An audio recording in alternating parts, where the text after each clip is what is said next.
प्यारे बच्चों, इस YouTube चैनल में आप सबका स्वागत है। आज का हमारा टॉपिक है गणित कक्षा 6। प्रश्नावली है 3.4। इसमें पहला प्रश्न है, निम्न के सार्वगुणनखंड ज्ञात कीजिए। इसके लिए यहाँ पर हम पहला ए भाग लेते हैं। 28, 20 और 28 के सार्वगुणनखंड हमने ज्ञात करने हैं। तो हम यहाँ लिखेंगे 20 के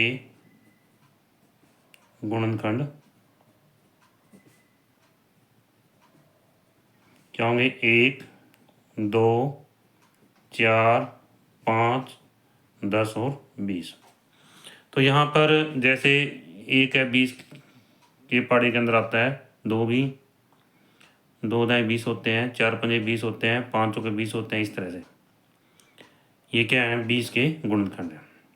इसके बाद में 28 के गुणनखंड, 28 के गुणनखंड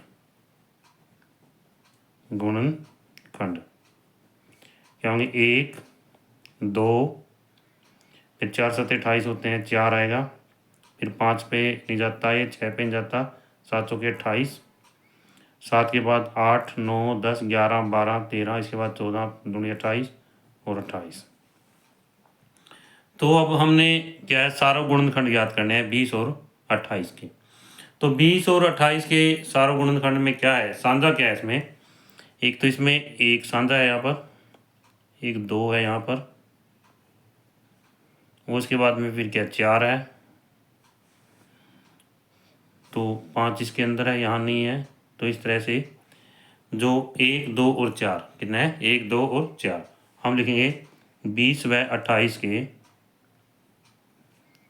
20 व 28 के सारो गुणनखंड, सारो गुणनखंड हमारे पास में कौन से आए हैं? 1, 2 और 4। इसके बाद में आगे बी पार्ट है।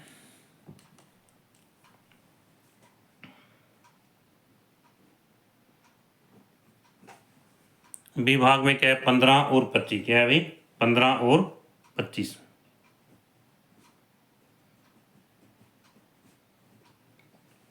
इसमें क्या है?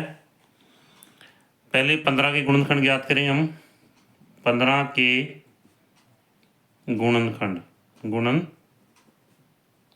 क्या होंगे? 1, फिर आगे 2 के पहाड़े पे नहीं जाता, ये 3 पंजे 15, 3 पे जाता है, 5 3 15, फिर 6 7 8 पे नहीं जाता, उसके बाद में किस पे जाता है? 15 पे। और उसके बाद में 25 के गुणनखंड, 25 के गुणनखंड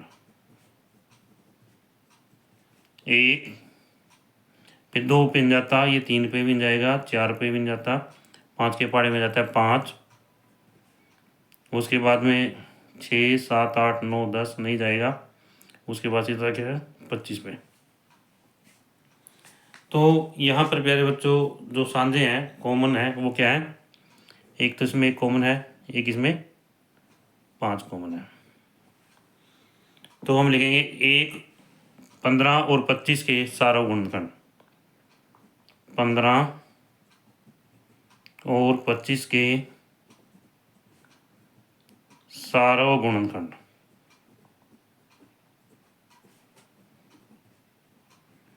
कौन से हुए? 1 और 5। आंसर आ गया हमारा 1 और 5। इसके बाद में आगे है सी भाग है इसका 35 और 50। क्या है भी? 35 और 50 सी भाग में है 35 और क्या है? 50।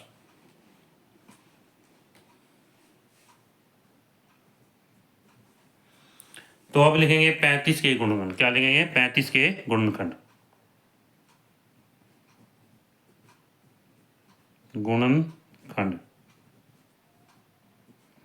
तो 35 के गुणनखंड क्या हो गए भाई? 1 हो गया, तो उसके बाद में 2 पे नहीं जाता, ये 3 पे में जाता, 4 के पहाड़े में भी नहीं आता, फिर 5 के पहाड़े में आ जाता है, 5 सत्ते 35 और 7 पंजे 35। फिर 8 पे मिल जाएगा, 9 पे मिल जाता, फिर 10 11 12, फिर किस पे जाता है 35 पे। इसके बाद में 50, क्या है भी 50, 50 के गुणनखंड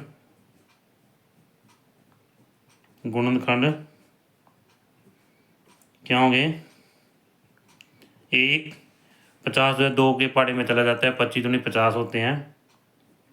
फिर 3 पे नहीं जाएगा, 4 पे 5 दाएँ 50, 5 पे चला जाता है। फिर 6 पे मिल जाता है, 7 पे मिल जाता, 8 9 10 के पहाड़े में आता है, 10 पंजे 50। 11 में भी नहीं जाता है, 12 13 14 15। उसके बाद में फिर क्या किस पे जाता है भी 25 पे जाता है, 25 दूनी 50 और फिर आ गया 50। तो इसमें कॉमन कौन से हैं, एक तो एक सांझा है और एक क्या है यहाँ पर 5, क्या है भाई, एक है 5। तो हम लिखेंगे 35 और 50 के सार्वक गुणनखंड, क्या लिखेंगे 35 और 50 के और 50 के सार्वक गुणनखंड, 1 और 5, क्या है 1 और 5 आ गया आंसर आ गया। इसके बाद में है 56 और 120, क्या है भाई 56 और 120, डी भाग है इसका।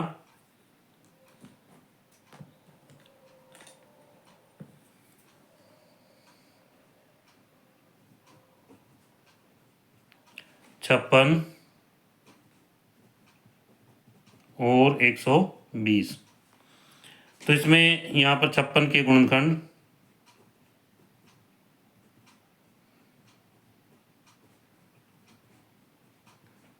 1, 56 2 पे विभाजित हो जाता है क्योंकि इसका एक अंक 6 है, तो 2 3 पे नहीं जाता है, 4 पे भी नहीं जाएगा, 4 पे चला जाता है, 14 चौके 56। फिर 5 पे भी जाता, 6 पे जाता, 7 और 56, 7 8 7 और 8 आ गए, 9 10 11 12 13 14, 14 चौके 56। 14 के बाद में है फिर ये 15 पे मिल जाएगा, 16 पे मिल जा रहा है, और 17 18 19 20 पे मिल जाता, 21 पे मिल जाता, 22 23 24 25 26 27 28 28 पे जाएगा, और यहाँ पर आ गया 56। तो इसके बाद में 120 है, कितना भाई 120 के गुणनखंड,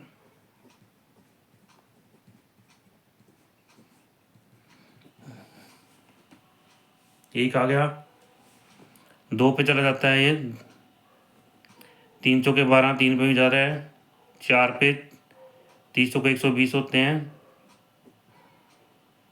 और 5 पे यहाँ पर प्यारे बच्चों हम भाग करके भी देख सकते हैं, यदि मान लीजिए हमें पता ना हो, जैसे 120 है यहाँ पर, इसको 5 से भाग करके देख सकते हैं, 5 दूनी 10 0 5 चौके 20, तो ये 5 पे भी गया यहाँ पर, 20 छः 120 होते हैं, 6 पे भी जाता है, 7 पे नहीं जाता, 8 पे,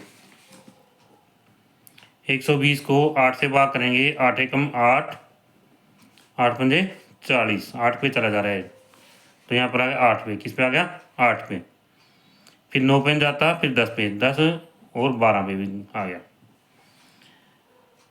12 के बाद में है 13 14 15, 15 से भाग करके देखते हैं इसको, जैसे 8 और 15 आया था इसमें, तो यहाँ पर 15 पे भी गया है, और 16 17 18 19 20 20 के 120, 20 पे चला जाएगा, 21 22 23 24 पंजे 120, 25 26 27 28 29 30 30 आ गया, उसके बाद में 31 32 33 34 35, इस पे बाद में 60 पे जाएगा, किस पे जाएगा अभी 60 पे, 30 के बाद 40 पे, यहाँ पर कितना है 40,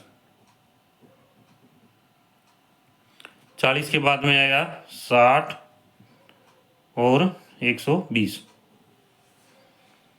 तो अब हमने क्या करना है, इनमें सार्वक गुणनखंड कॉमन ढूंढने हैं, जो कॉमन किस किस के अंदर है, इसमें एक तो ये हो गया, 2 हो गया कॉमन, एक हो गया 4 कॉमन है इसमें, और फिर आगे जो है क्या कॉमन है, 8 कॉमन है, सांझा 8 इसमें। 8 के बाद में फिर आगे है, यहाँ ऊपर रह जाते हैं हमारे पास में 14, 28 और 56, तो इसमें आगे 14, 28 और 56 नहीं है, तो हम लिखेंगे 56 और 120 के सार्व गुणनखंड। 56 और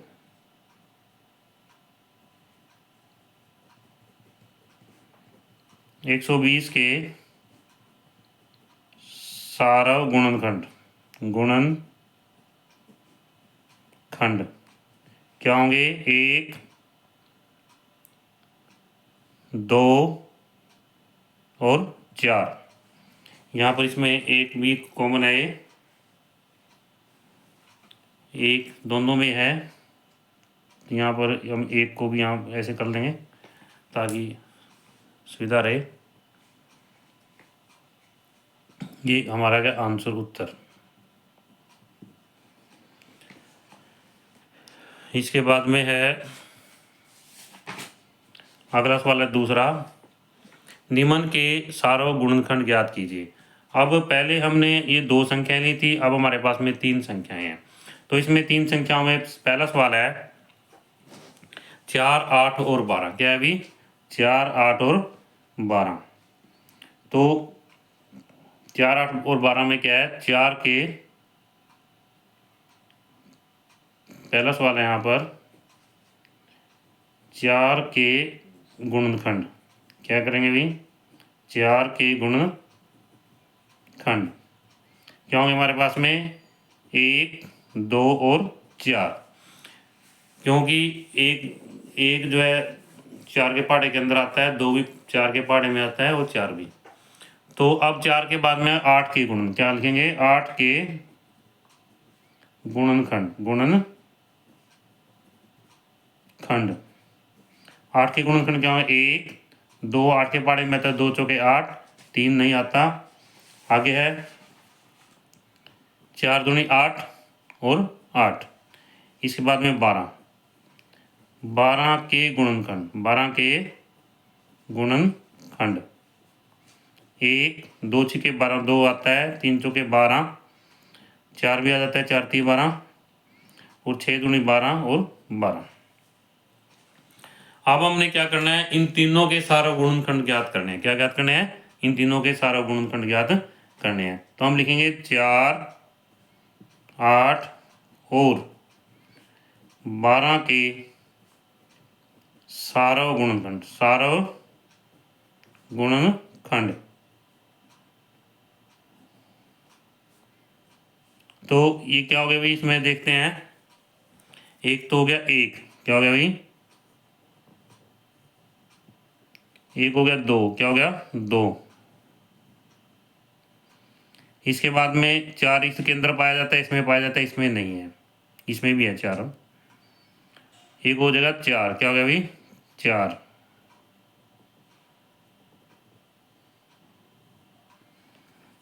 आगे बस इतनी है इसमें, यहाँ इसके 4 थे, ये आएगी इसमें।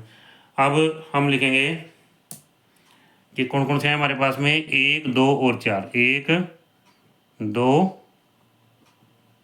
और 4, आंसर आ गया हमारा।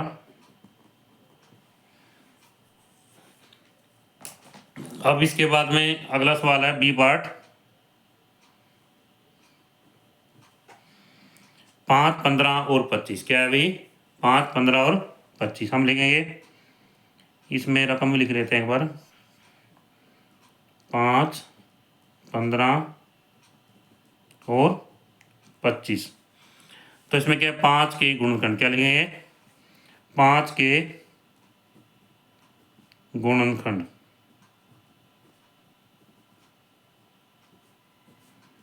1 और 5, क्योंकि 5 अभाज्य संख्या है। अब इसमें 15 के गुणनखंड, 15 के गुणनखंड, 1 3 के पहाड़े में आता है, 5 के पहाड़े में और 15 के पहाड़े में। इसके बाद में क्या है 25, क्या है भाई 25, 25 के गुणनखंड 1, ये 2 के पहाड़े में नहीं जाता क्योंकि इकाई का अंक है 5 है इसका, ये 3 के पहाड़े में भी नहीं जाता, 4 पे 5 पे चला जाता है, 6 पे भी नहीं जाता है, 7 पे भी नहीं जा रहा है, 8 पे भी नहीं जा रहा है, इसके बाद जो है 9 10 11 12 कितने पे जाता है 25 पे जाता है, कितना भाई 25 एकम 25। अब हमने इनमें कॉमन जो है सांझे जो है ज्ञात करने हैं। यहाँ पर आ गया ये 1 आ गया कॉमन, क्या आ गया भाई 1 कॉमन आ गया। उसके बाद में फिर अगला जो है ये सांझा आ गया कॉमन आ गया 5 कॉमन आ गया हमारे पास में। तो सारा गुणनखंड क्या आ गया हमारे पास में 5 15 और 25 के 5 15 और 25 के सारव गुणनखंड, सारव गुणनखंड कितने हैं भाई 1 और 5, कितना है भाई 1 और 5, उत्तर आ गया।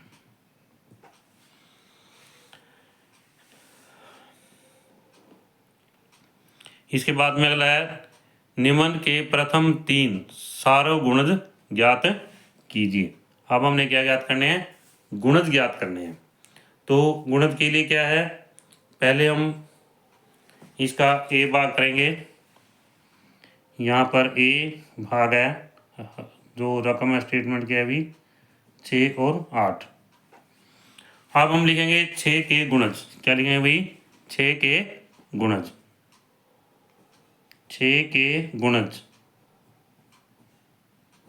क्या होगा 6 दूनी 12 18 24 30 36 48। उसके बाद में 8 के गुणज क्या है 8 के गुणज, 8 के गुणज में क्या है आगे इसमें और लिख देंगे 6 में 54 और 60 66 और 72। 8 के गुणज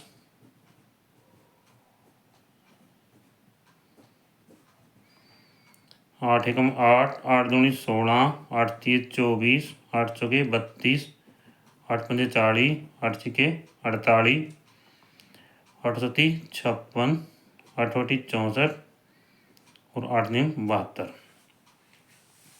अब हमने क्या है इसमें सांझे ज्ञात करने हैं कॉमन, तो इसमें ये गुणज जो है 24 जो है इस 24 के सांझा है। 24 के बाद में क्या है 48 है, क्या चीज़ है 48 है। और 48 के बाद में फिर क्या है 72 है, क्या भाई 72 है यहाँ पर।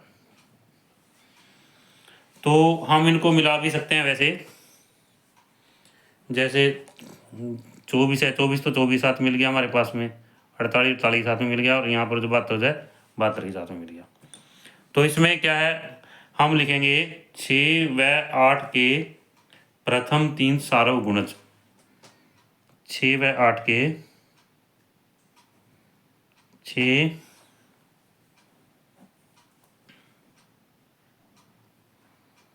व 8 के प्रथम 3 सारव गुणज, सारव गुणज कौन कौन से हमारे पास में एक 24 एक 48 और एक हो गया 72। क्या होगा भाई एक तो 24 होगा यहाँ पर, एक हो गया 48 एक हो गया 72। 24 48 और 72 आंसर आ जाता है हमारा। तो ये थे 6 और 8 के सारव गुणज। अब आगे है 12 और 18 के, किसके है भाई 12 और 18 के। तो बी भाग है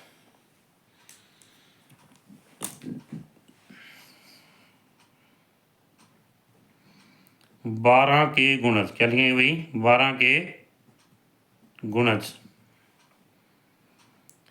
तो प्रथम 3 गुणज ज्ञात करने हैं हमने यहाँ पर। तो 12 जैसे 12 है, 24, 12 36, 12 चौके 48, 60, 12 पच्चीस 72, 12 84, 12 96, 12 निमा 108,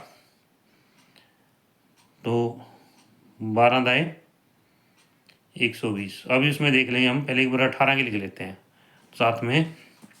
तो क्या है अभी 18 के गुणज 18 एक में 18, 18 दूनी 36, 18 तिये 54।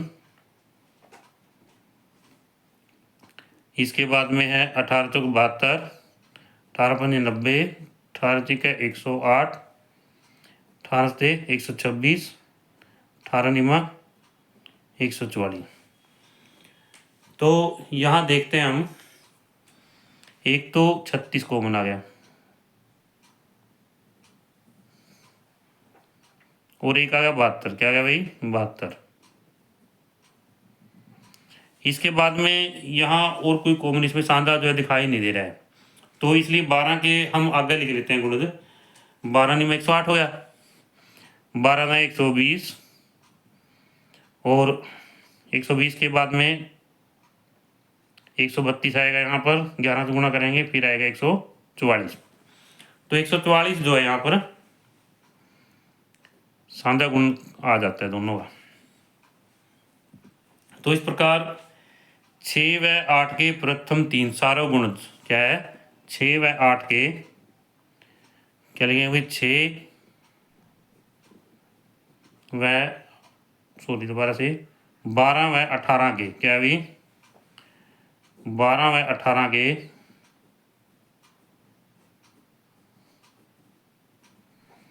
प्रथम 3 गुणज, प्रथम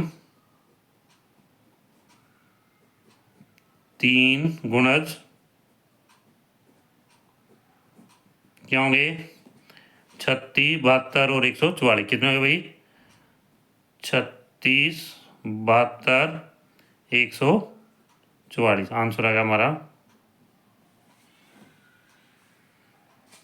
इसके बाद में है ये चौथा सवाल है, निम्नलिखित 100 से छोटी ऐसी सभी संख्याएं लिखें जो 3 और 4 के सार्व गुणज हैं। तो इसमें क्या है कि जो 3 और 4 दोनों संख्याएं सह अभाज्य संख्याएं हैं।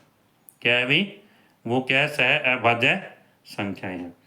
आप लिखेंगे 3 व 4,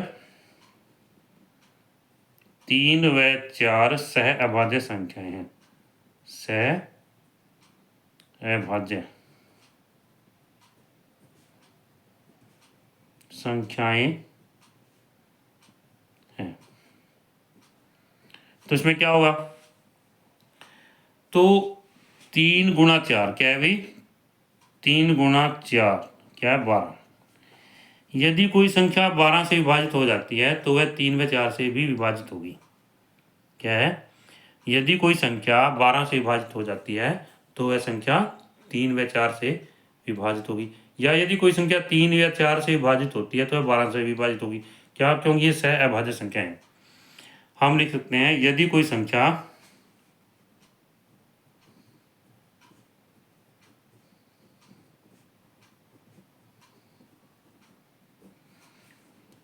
3 व 4 से विभाजित हो जाती है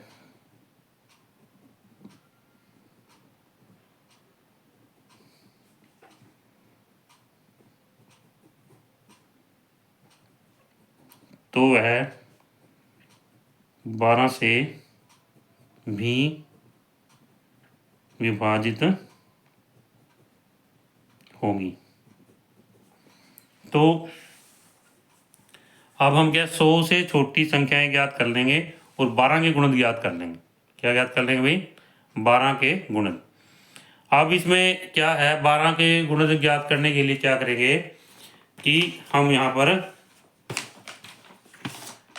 जो है 12 के गुणज ज्ञात करने के लिए यहाँ पर क्या करेंगे, 12 की टेबल जो है, 12 1 12, 12 दूनी 24, 12 3 36, 12 चौके 48, इस तरह से लिख लेंगे।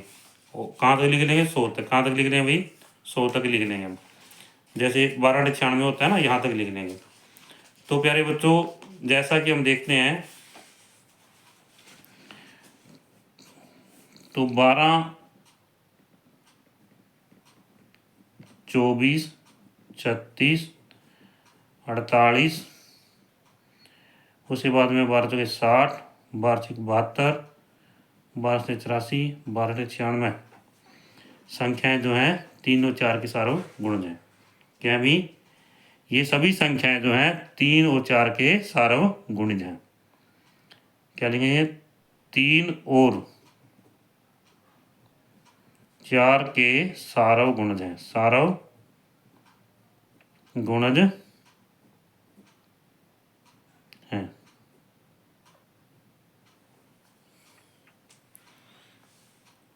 इसके बाद में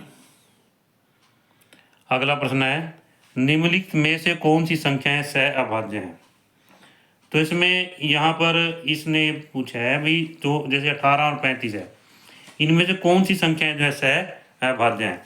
तो यहाँ पर सबसे पहले क्या करेंगे, ए भाग लेंगे इसका, इसमें लिखेंगे 18 और 35, 18 और 35। तो इसमें क्या है, ए भाग में 18 और 35 के गुणज ज्ञात करेंगे पहले हम। 18 और 35 के जो है गुणनखंड ज्ञात करेंगे दोबारा। तो 18 के गुणनखंड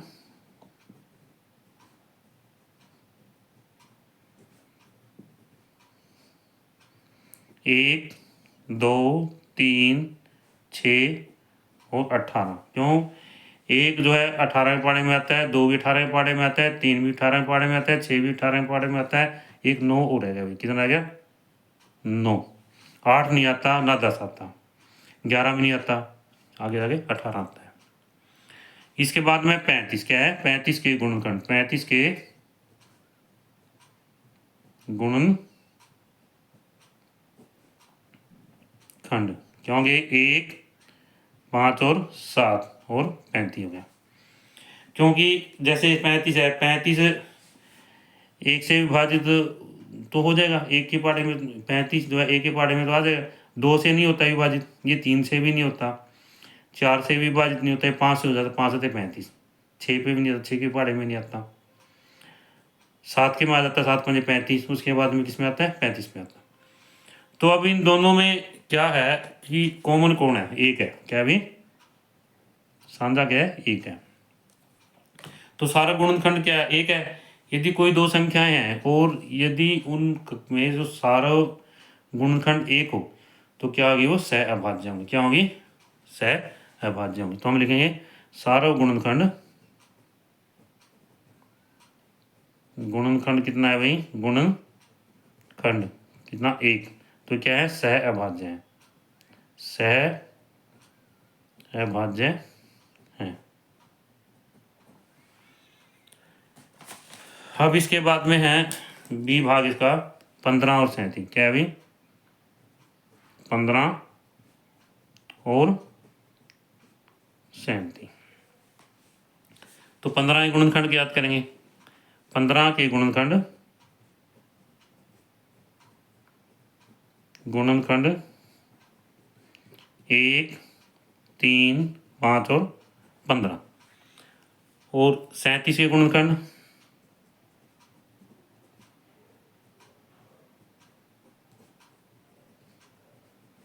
1 और 37, क्योंकि 37 अभाज्य संख्या है। तो इसमें सारा गुणनखंड क्या हो गया अभी, एक आ गया। सारा गुणनखंड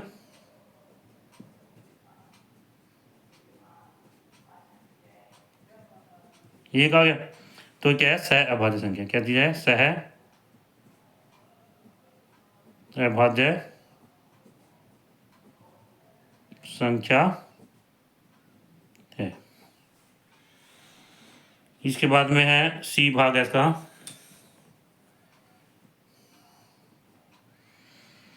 30 और 415, 30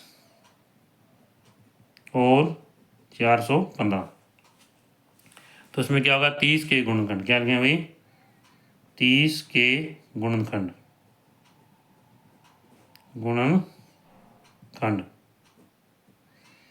1 2 पे चला जाता है, 3 पे, 4 पे जाता है, 5 के 30, 5 पे 6 पंजे 30 हो गया, 7 पे जाता, 8 पे जाता, 9 10 पे चला जाता है, उसके बाद 15 दूनी 30 और 30 आ गया। अब इसके बाद में 415 क्या है भाई, 415 के गुणनखंड,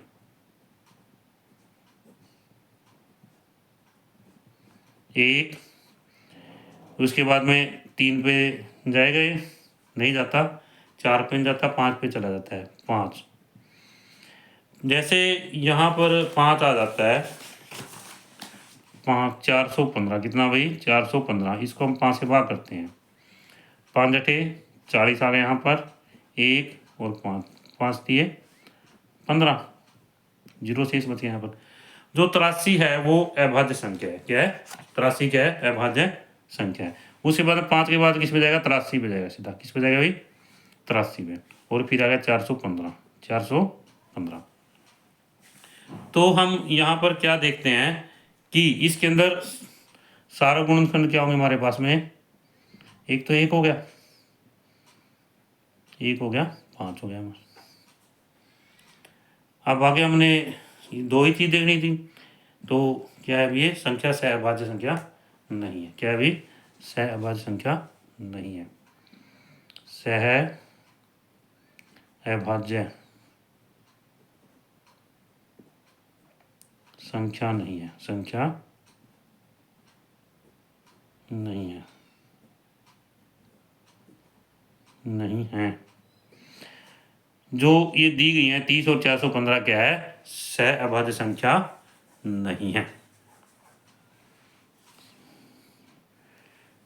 तो इसमें आएगा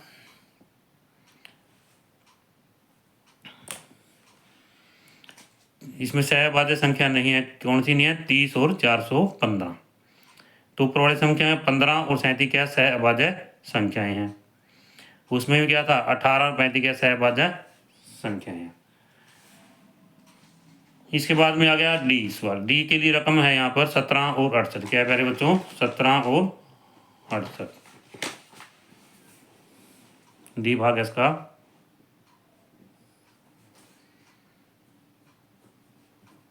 17 और 68। तो 17 के गुणनखंड क्या ज्ञात करेंगे, के गुणनखंड, गुणनखंड 1 और 17, क्योंकि 17 अभाज्य संख्या है। अब आगे लिखेंगे 68 के गुणनखंड, 68 के गुणनखंड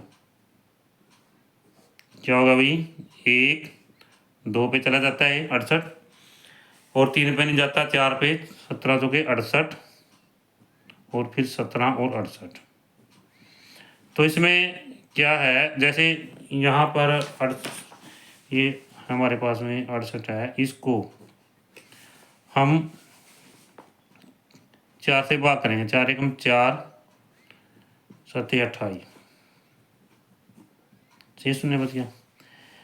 और 68 के बाद में फिर एक और आ जाती है रकम, यहाँ पर आता है 34, क्या आता है भाई 34, 34 दूनी 68 होते हैं, जैसे 34 है 2 से गुना करते हैं, 2 चौके 8, 2 3 6, तो क्या है 68 आएगा यहाँ पर। एक और 1 पे 2 पे 4 पे 17 चौके 68, और 34 दूनी 68, 34 आ गया यहाँ पर, कितना आ गया भाई 34 आ गया यहाँ पर।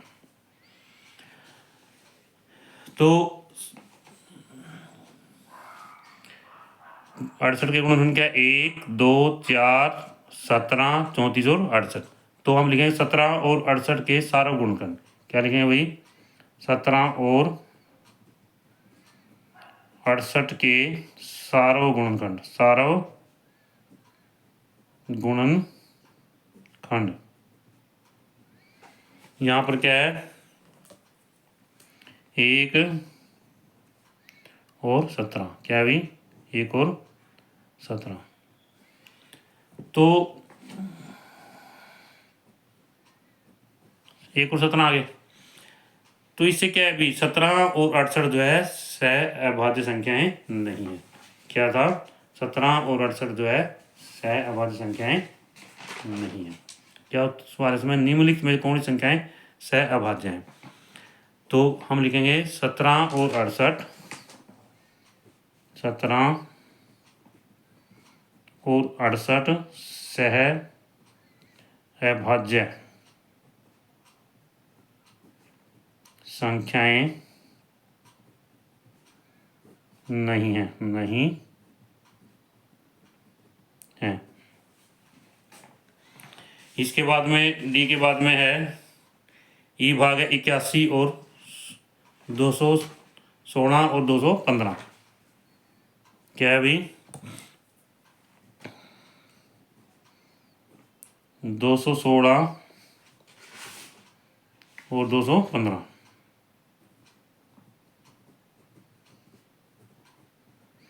तो इसमें क्या है 215 और 216 क्या है क्रमागत संख्याएं हैं। क्या है भाई क्रमागत संख्याएं हैं। और जो दो क्रमागत संख्याएं होती हैं वो सह अभाज्य होती हैं। क्या होती हैं भाई सह अभाज्य होते हैं। हम लिखेंगे 215 और 216 क्रमागत संख्याएं हैं, संख्याएं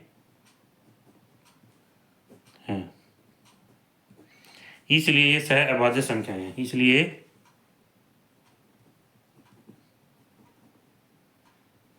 ये सह अभाज्य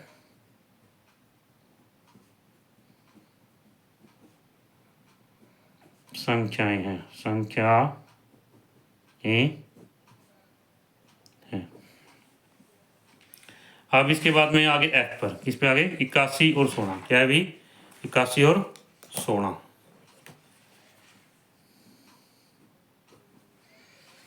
एफ में आ गया 81 और 16।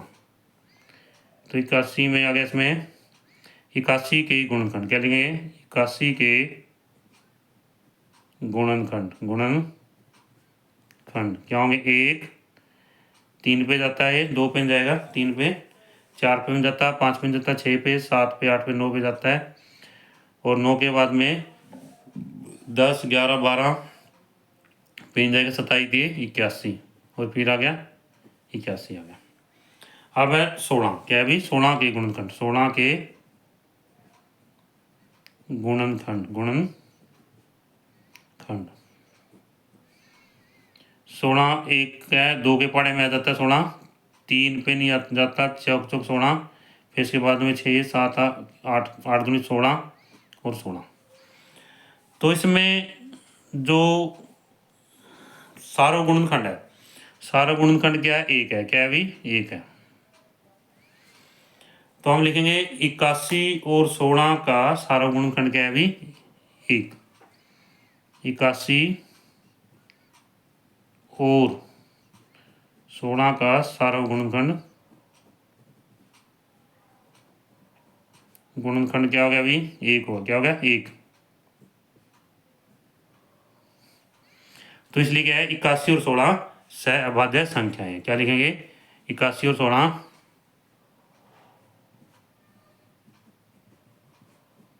सह अभाज्य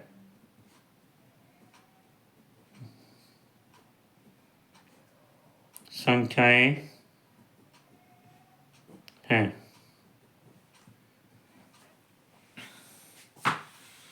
तो अगला सवाल है छठा, एक संख्या 5 और 12 दोनों से विभाज्य है, किसी अन्य संख्या से वह सदैव विभाजित होगी।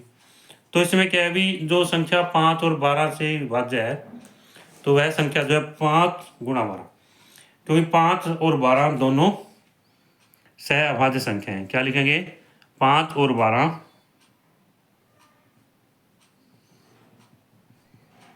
दोनों सह अभाज्य संख्या है, सह अभाज्य संख्याएं हैं। इसलिए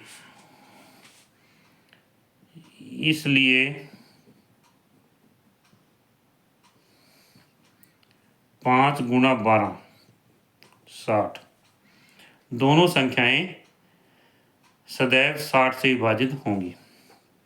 दोनों संख्याएं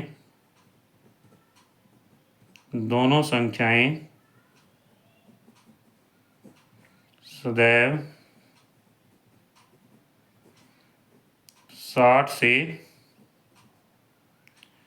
विभाजित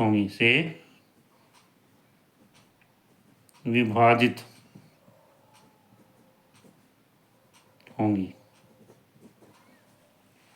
तो उसमें क्या है अभी जैसे 5 और 12 हैं, दोनों सहअभाज्य संख्याएं हैं, तो इसलिए 5 और गुणा 12 कितना 60, तो दोनों संख्याएं सदैव जो है 60 से विभाजित होगी। या हम ये भी कह सकते हैं कि दोनों संख्याएं जो 60 के आगे गुणज हैं, जैसे 60 है, 120 है, 180 है, 240 से भी विभाजित होंगी, विभाजित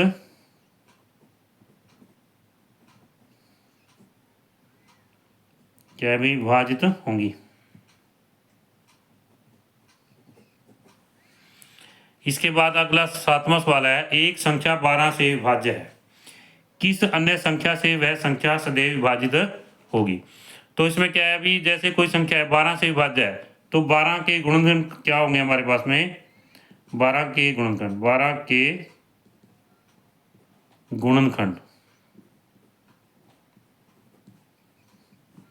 1, 2, 3, 4, 6 और 12, क्योंकि 2 के पहाड़े में 12 आ जाता है, 3 के पहाड़े में भी आ जाता है, 4 के में, 6 के 12 में। तो क्या कहेंगे यदि यह संख्या 12 से विभाज्य है तो है संख्या सदैव 1, 2, 3, 4, 6, 12 से विभाजित होगी। क्या लिखेंगे, तो यह संख्या सदैव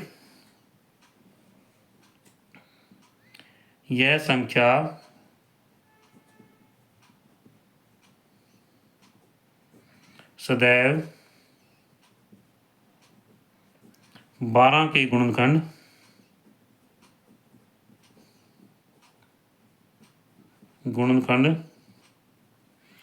12 गुणनखंड क्या है, 1, 2, 3, 4, 6, 12 से क्या होगी भाई, विभाजित होगी, 12 से विभाजित होगी।